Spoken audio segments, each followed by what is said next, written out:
একাধিক কথা বলছে, কখনো বলছে অতীতের সব নির্বাচনকে বৈধতা দেওয়া হবে, কখনো বলছে যে এখানে ত্রুটিযুক্ত রায় দেওয়া হয়েছে, কখনো বলছে এখানে যে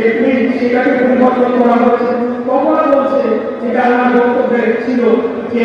আমাকে যদি এখানে মেয়র হিসেবে শপথ গ্রহণ করতে দেওয়া হয় তাহলে একটি ধর্মভিত্তিক রাজনৈতিক দল একটি ৬,০০০ তালিকা করে সারা দেশের কাউন্সিলর এবং সেটা তাদের এখানে দিল।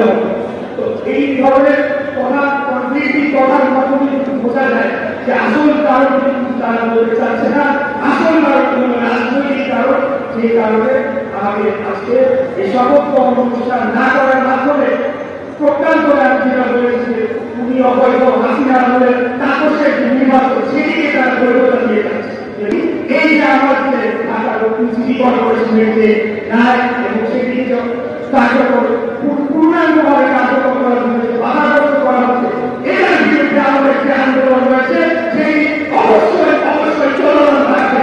সরকারকে আহ্বান জানাবো, আমাদের প্রধান উপদেষ্টাকে আহ্বান জানাবো, তিনি যাতে নিজের সরাসরি বিষয়টি তত্ত্বাবধান করে। তাই আমি সরকারকে বলবো, এখানে আপনারা যদি মনে করে থাকেন যে বেশিরভাগই হয় ওরা কয়েকটি করে এমনি আন্দোলন